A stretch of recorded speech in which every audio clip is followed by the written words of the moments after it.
Hello दोस्तों, कैसे हैं आप सभी। चलिए आज हम लोग फिर से बायो का देखते हैं और बायो में उसी में जो छूटा हुआ था प्रमुख शब्दावलियाँ एवं संबंधित उत्पाद उसी को आगे करते हैं। तो आप लोग इस चैनल को सब्सक्राइब कर लीजिए दोस्तों। चलिए इसको हम लोग देखते हैं, शुरू करते हैं।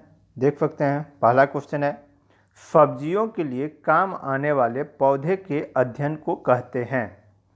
पहला ऑप्शन आप देख सकते हैं floriculture, B pomology, C horticulture, D olericulture. ये आपको उत्तराखंड पीसीएस 2010 में पूछा गया क्वेश्चन है दोस्तों। तो आप लोग इसका आंसर जो है कमेंट बॉक्स में भी दे सकते हैं। चलिए हम लोग इसका आंसर देख लेते हैं। तो इसका आंसर होगा दोस्तों ओलेरीकल्चर। क्या होगा? ओलेरीकल्चर। सब्जियों के लिए काम में आने वाले पौधे के अध्ययन को ओलेरीकल्चर कहते हैं। यदि हम लोग फ्लोरिकल्चर की बात करें, फ्लोरिकल्चर, तो देख सकते हैं फ्लोरिकल्चर जो होता है वो सजावट के लिए काम में आने वाले पुष्पों के अध्ययन को कहते हैं हम लोग क्या? फ्लोरिकल्चर।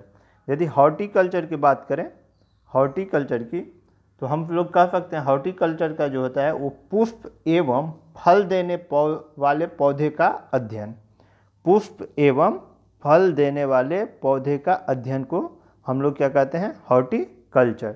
ओलेरीकल्चर पता ही है, सब्जियों के लिए काम आने वाले पौधे के अध्ययन को ओलेरीकल्चर कहते हैं। ठीक है दोस्तों, चलिए नेक्स्ट क्वेश्चन की तरफ बढ़ते हैं। अगला क्वेश्चन है, देख सकते हैं, कह रहा है विटीकल्चर के लिए विटीकल्चर के द्वारा निम्नलिखित में से कौन सा एक उत्पादित होता है? पहला ऑप्शन है सिल्क, दूसरा ऑप्शन है केचुए, तीसरा ऑप्शन है शहद, चौथा ऑप्शन है अंगूर। यूपी पीसीएस मेन 2003 का क्वेश्चन है दोस्तों। कह रहा है विटीकल्चर, ठीक ना, विटीकल्चर, तो ये किससे है? तो ये अंगूर से। किससे है दोस्तों? अंगूर से। विटीकल्चर अंगूर के उत्पादन एवं उसके अध्ययन से संबंधित विज्ञान का शाखा है। कौन? विटीकल्चर। ठीक है, चलिए नेक्स्ट क्वेश्चन की तरफ बढ़ते हैं। अगला क्वेश्चन है, देख सकते हैं, कह रहा है कीट संवर्धन क्या है? कीट संवर्धन क्या है? पहला ऑप्शन देख सकते हैं कीटों का वृद्धि करने का विज्ञान, दूसरा ऑप्शन है जंतुओं के अध्ययन करने का विज्ञान, तीसरा ऑप्शन है मछलियों के अध्ययन करने का विज्ञान, और चौथा ऑप्शन है कीटों को मारने का विज्ञान। तो इसका आंसर आप लोग बताइए। देख सकते हैं ये 56वीं से 59वीं बीपीएससी प्री में 2015 का क्वेश्चन पूछा गया है दोस्तों। तो चलिए इसका आंसर हम लोग देखते हैं। तो इसका आंसर होगा कीटों की वृद्धि करने का विज्ञान। क्या होगा? कीटों की वृद्धि करने का विज्ञान। कीट संवर्धन कीटों जैसे केचुआ पर हुआ की वृद्धि करने का विज्ञान है। केचुआ कृषकों का मित्र एवं भूमि की आंत कहा जाता है। केचुआ जो होता है वो खाद या वर्मी कंपोस्ट पोषक पदार्थों से भरपूर एक उत्तम जैव उर्वरक है। ठीक ना, चलिए नेक्स्ट क्वेश्चन की तरफ बढ़ते हैं। दोस्तों ये सारा क्वेश्चन पूछा गया है और बहुत ही इंपॉर्टेंट क्वेश्चन है, इसलिए इसको अच्छे से कीजिए। इससे बाहर क्वेश्चन नहीं आने का उम्मीद है दोस्तों। चलिए नेक्स्ट क्वेश्चन की तरफ बढ़ते हैं। देख सकते हैं, कह रहा है वर्मी कल्चर में प्रयुक्त वर्म होता है। कह रहा है वर्मी कल्चर में प्रयुक्त वर्म होता है। पहला ऑप्शन है टेप वर्म, दूसरा ऑप्शन है सिल्क वर्म, तीसरा ऑप्शन है थ्रेड वर्म, और चौथा ऑप्शन है अर्थ वर्म।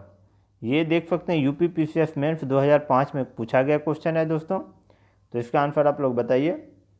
तो चलिए देखते हैं। तो इसका आंसर होगा अर्थवर्म। क्या होगा? अर्थवर्म। वर्मी कंपोस्ट को वर्मी कल्चर या केचुआ पालन भी कहते हैं। ठीक है, कि वर्मी कल्चर को हम लोग वर्मी कंपोस्ट को वर्मी कल्चर या केचुआ पालन भी कहते हैं। केचुओं के मल से तैयार खाद ही जो होता है उसको हम लोग वर्मी कंपोस्ट कहते हैं। केचुओं के मल से जो खाद तैयार होता है उसी को हम लोग वर्मी कंपोस्ट कहते हैं। ठीक है, चलिए नेक्स्ट क्वेश्चन की तरफ बढ़ते हैं। अगला क्वेश्चन है, देख सकते हैं, कह रहा है जेरोंटोलॉजी निम्नलिखित में से किसके अध्ययन से संबंधित है?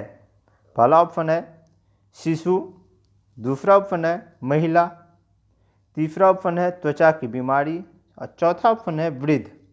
आपको इसका आंसर बताना है दोस्तों। तो चलिए, यदि हम लोग इसका आंसर देखें, ये जो है आपको MPPSC जो होता है उसमें पूछा हुआ क्वेश्चन है 1993 में दोस्तों। तो चलिए इसका आंसर हम लोग देखते हैं। तो इसका आंसर होगा वृद्ध। जेरोंटोलॉजी जो है किससे? तो वृद्ध से के अध्ययन से संबंधित है। क्या? जेरोंटोलॉजी। यदि इसके बारे में हम लोग बात करें जेरोंटोलॉजी के बारे में, तो ये जो है वो जीव विज्ञान की एक उपशाखा है जिसका संबंध जो है वृद्ध व्यक्तियों से है। वृद्धावस्था में जब मांसपेशियां शिथिल हो जाती है और शरीर के अंग भी युवा अवस्था की तरह कार्य नहीं कर पाते हैं। आज के वैज्ञानिक जो हैं इस बात का पता लगाने का प्रयत्न कर रहे हैं कि मनुष्य में बुढ़ापा या जीर्णता लाने के लिए शरीर के कौन से क्रियात्मक परिवर्तन उत्तरदायी है दोस्तों। ठीक है, चलिए नेक्स्ट क्वेश्चन की तरफ बढ़ते हैं। अगला क्वेश्चन देख सकते हैं क्या है। कह रहा है जेनेटिक्स निम्न में से किसका अध्ययन है? जेनेटिक्स निम्न में से किसका अध्ययन है? पहला ऑप्शन है मेडल का नियम, दूसरा ऑप्शन है जैव विकास, तीसरा ऑप्शन है DNA संरचना, चौथा ऑप्शन है आनुवांशिकता और विचरण। ये 53वीं से 55वीं BPS प्री 2011 का क्वेश्चन है दोस्तों। ठीक है, तो चलिए इसका आंसर बताइए। जेनेटिक्स जो है वो आपको आनुवांशिकता और विचरण से संबंधित है। जेनेटिक्स किसका अध्ययन है? आनुवांशिकता और विचरण। ठीक है दोस्तों, चलिए इसके बारे में देखते हैं। जेनेटिक्स जो है वो आपको जीव विज्ञान की वह शाखा है जिसके अंतर्गत जीवधारियों में जीनों, आनुवांशिकता और विचरण का अध्ययन किया जाता है। ठीक है, चलिए नेक्स्ट क्वेश्चन की तरफ बढ़ते हैं। अगला क्वेश्चन देख सकते हैं। अगला क्वेश्चन कह रहा है वृद्धावस्था एवं काल प्रभावन के विषय में ज्ञान प्राप्त करने की विद्या को कहते हैं। पहला ऑप्शन है आपके पास ऑन्कोलॉजी, दूसरा ऑप्शन है जेरोंटोलॉजी, तीसरा ऑप्शन है टेराइटोलॉजी, चौथा ऑप्शन है ऑर्निथोलॉजी। यूपी लोअर प्री 2008 का क्वेश्चन है दोस्तों। ठीक है, तो इसका आंसर बताइए। तो चलिए इसका आंसर जो हम लोग देखते हैं वो है आपको जेरोंटोलॉजी। वृद्धावस्था एवं काल प्रभावन के विषय में ज्ञान प्राप्त करने की विद्या को हम लोग कहते हैं जेरोंटोलॉजी। ठीक है, जेरोंटोलॉजी वृद्धावस्था में एवं काल प्रभावन के सामाजिक, मनोवैज्ञानिक तथा जैविक पहलुओं के अध्ययन का विद्या है। ऑन्कोलॉजी चिकित्सा विज्ञान की वह शाखा है जिसके अंतर्गत आपको ट्यूमर, कैंसर ट्यूमर का अध्ययन किया जाता है। ठीक है, और वहीं पे यदि टेराइटोलॉजी की बात करें तो ये शारीरिक विकास में आने वाली असमानताओं का अध्ययन है। यदि हम लोग ऑर्निथोलॉजी की बात करें तो जंतु विज्ञान की वह शाखा जिसके अंतर्गत, ठीक ना, पक्षियों का अध्ययन किया जाता है। ठीक है, उसको हम लोग ऑर्निथोलॉजी कहते हैं। ठीक है, चलिए नेक्स्ट क्वेश्चन की तरफ बढ़ते हैं। अगला क्वेश्चन देख सकते हैं जीर्ण मतलब वृद्ध होने की प्रक्रिया के अध्ययन को कहते हैं। जीर्ण मतलब वृद्ध होने की प्रक्रिया के अध्ययन को कहते हैं। पहला ऑप्शन देख सकते हैं जेरोंटोलॉजी, दूसरा ऑप्शन एथनोलॉजी, तीसरा ऑप्शन एंथ्रोपोलॉजी, चौथा ऑप्शन थाइनेटोलॉजी। यूपीपीसीएस मेंस 2014 का क्वेश्चन है दोस्तों। ये क्वेश्चन अभी जस्ट हम लोग इससे पहले भी देखे थे। ठीक है, तो चलिए इसका आंसर बहुत सारे लोगों को अभी तो देखे ही हैं तो याद ही होगा। चलिए हम लोग इसका आंसर देखते हैं। तो इसका आंसर होगा क्या? जेरोंटोलॉजी जो है वो जीर्ण वृद्ध होने की प्रक्रिया के अध्ययन को कहते हैं जेरोंटोलॉजी। ठीक है, चलिए नेक्स्ट क्वेश्चन की तरफ बढ़ते हैं। अगला क्वेश्चन है, देख सकते हैं, कह रहा है पेंडोलॉजी निम्न वैज्ञानिक अध्ययन से संबंधित है। पैडोलॉजी निम्न वैज्ञानिक अध्ययन से संबंधित है। पहला ऑप्शन है वायुमंडल, दूसरा ऑप्शन है मिट्टी, तीसरा ऑप्शन है प्रदूषण, चौथा ऑप्शन है बीज।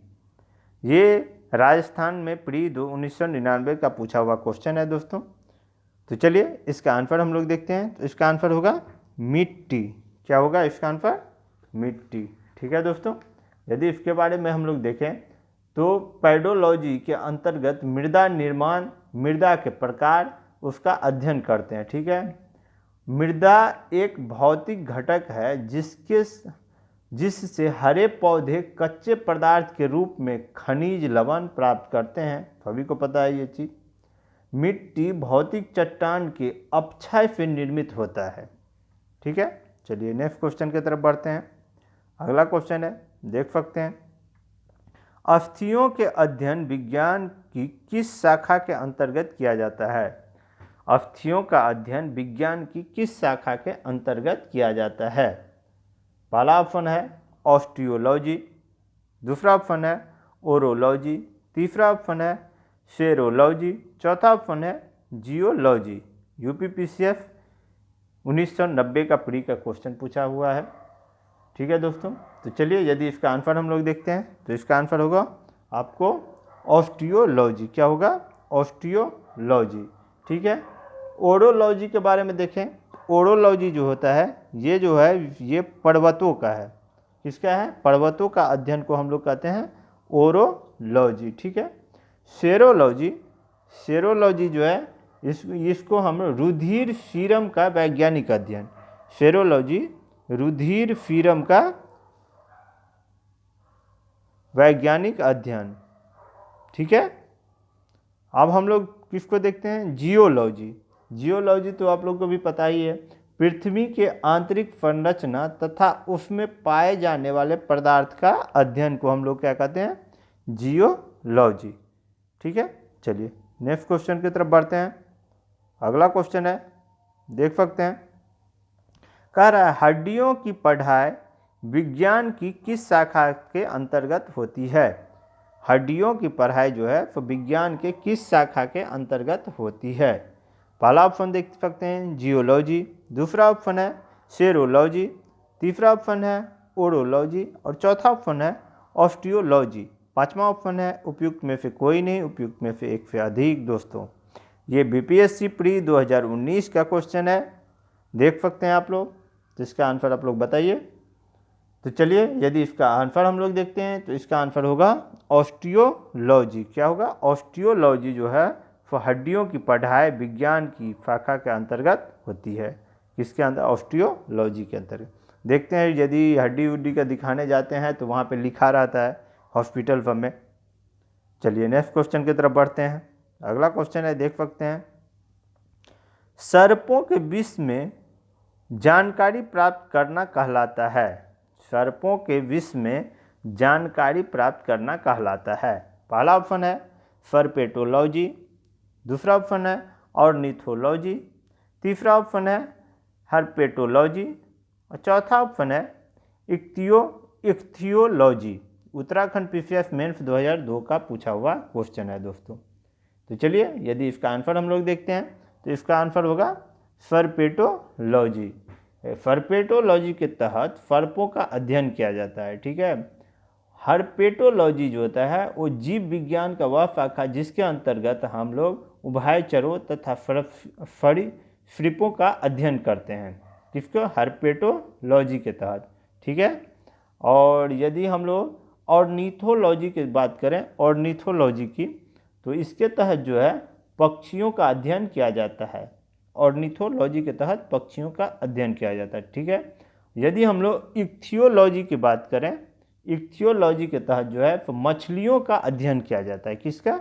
मछलियों का अध्ययन करते हैं हम लोग किसके तहत? ऑक्थियोलॉजी के तहत। ठीक है। चलिए नेक्स्ट क्वेश्चन की तरफ बढ़ते हैं। अगला क्वेश्चन है, देख सकते हैं, निम्न में से बेमेल को ज्ञात कीजिए। बेमेल पूछ रहा है, इसमें से कौन है? पहला ऑप्शन है फिजियोलॉजी, दूसरा ऑप्शन है साइकोलॉजी, तीसरा ऑप्शन है पैथोलॉजी और चौथा ऑप्शन है बैक्टीरियोलॉजी।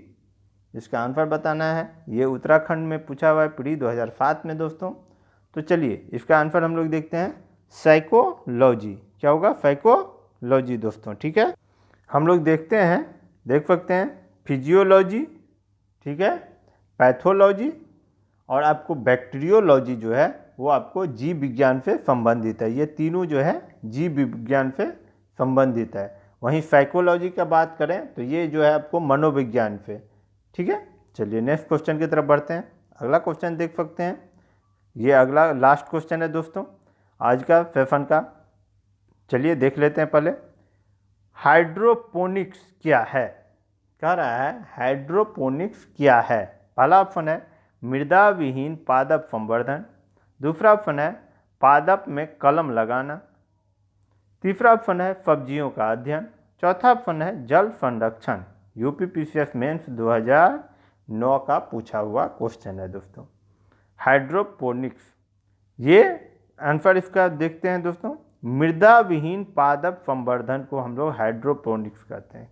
ठीक है, हाइड्रोपोनिक्स एक ऐसी प्रक्रिया है जिसमें खनिज पोषक तत्वों के विलयन के प्रयोग द्वारा जल में पौधों को उगाया जाता है, और यह पौधा जो है को उगाने की ऐसी विधि है जिसमें भूमि में पौधे नहीं लगाए जाते हैं।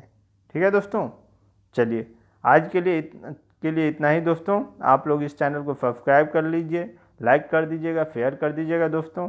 तब तक के लिए थैंक यू, जय हिंद, धन्यवाद।